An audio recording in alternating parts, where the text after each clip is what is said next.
Hello friends and dear students, I hope all of you are fine and I welcome you to the next video of this series of palpation of swellings. In this video we will see two features which are not new for us because we have already seen them in the section of inspection.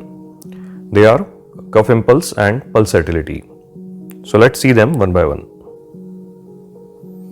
As we had seen in section of inspection that if a swelling is connected to any of these four cavities, the cuff impulse test will be positive.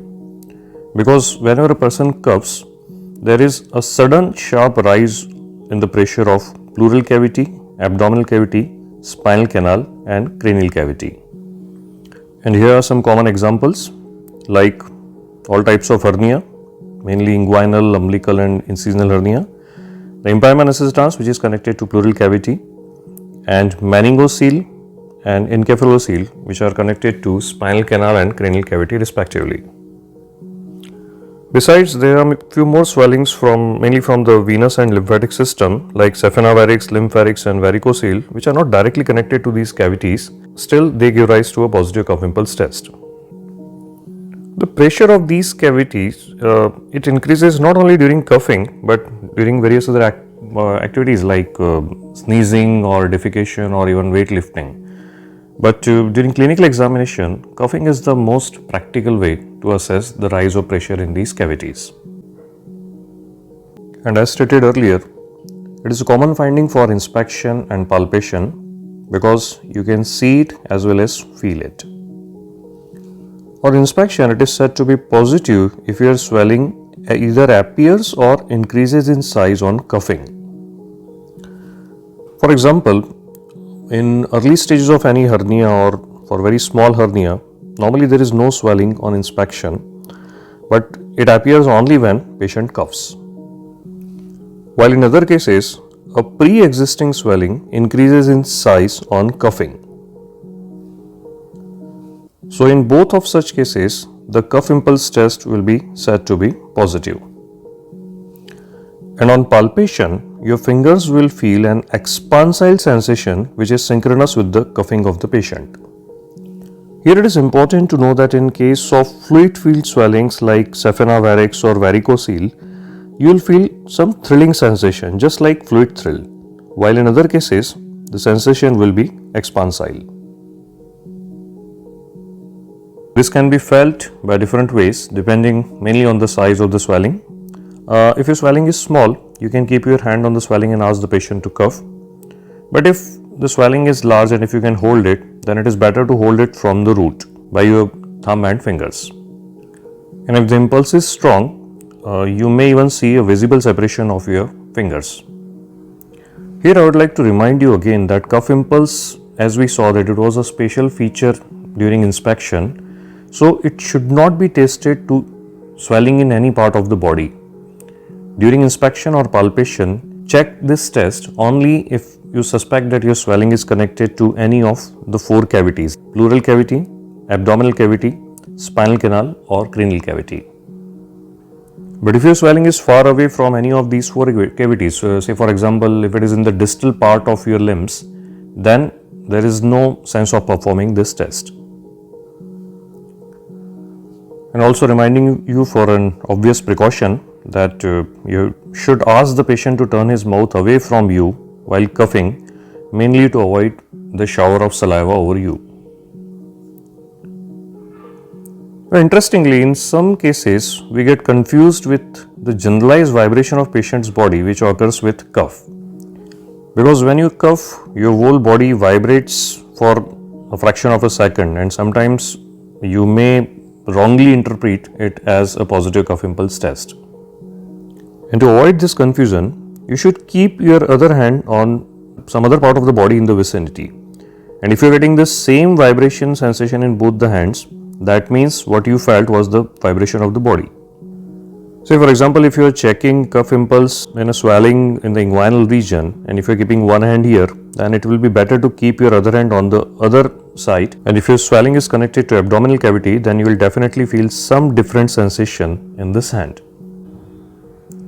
In case of infants and small children, the cuff impulse test is not of much use because they will not cuff on your request, or even if somebody cuffs, usually the pressure is not enough to assess for any change during inspection or palpation. So in such cases, the principle is same, that is about the 4 cavities, but the act of cough is replaced by the act of cry. But a practical question is that how to make a child cry. Well, this may not be very important for a student, but for a practitioner, it's quite essential. Because say for example, the mother of a child says that he develops swelling in inguinal region whenever he cries. Now in this case, any doctor will like to see the swelling himself. And for that he'll have to make that child cry in his clinic. There are several ways for it, but 2 are most common and they mainly depend on the age of the child. The first method is stimulation. If you are examining a small baby, say some infant, then in that case, during your examination, if you gently pinch on any body part, say for example the buttock or on the thigh of the baby, invariably the baby will start crying. And this will increase the pressure of his pleural, abdominal, spinal and cranial cavities. But remember that this pinching should be little gentle and just enough to make the child cry. It should not be too strong. But this method will not be of any use if your child is grown up, say around 3 or 4 years old. So in that case, another interesting method which is commonly used is by separating him or her from the parents.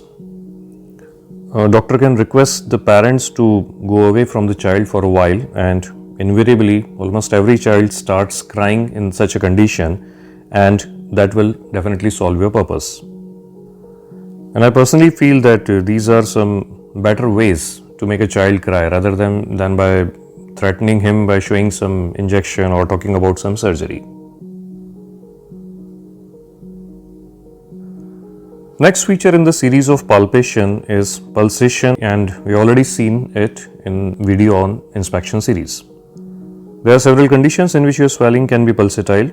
A very common one is if there is any abnormal dilatation of any artery, which could be an aorta or carotid artery or a popliteal artery, it is called as aneurysm, and such pulsations are called as expansile pulsation.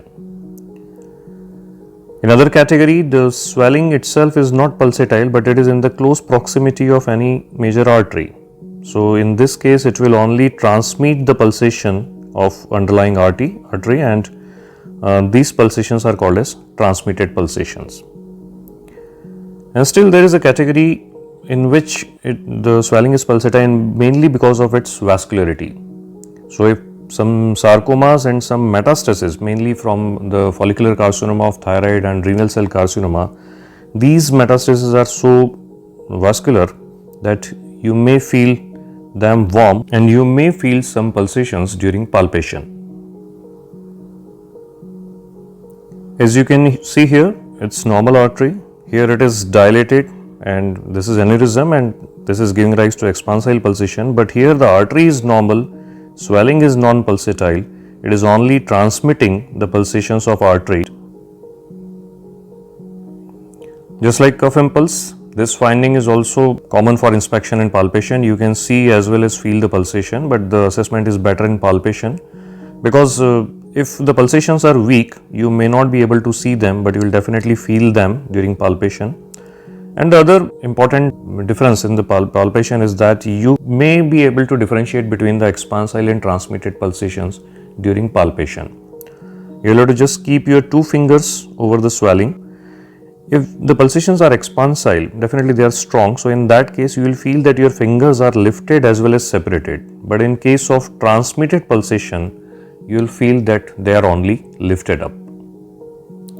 But remember that this difference of expansile and transmitted pulsation cannot be done during inspection. So in inspection, you have to say only that whether your swelling is pulsatile or not, and whether these pulsations are expansile or transmitted, this should be mentioned in palpation. Well, that's all for this video. If you liked it, please share it with your friends and subscribe the channel and press the bell icon to get the early notification of my next videos. We'll meet again very soon with another video of this series. Till then, stay healthy, stay safe, and always keep learning in your life. Goodbye.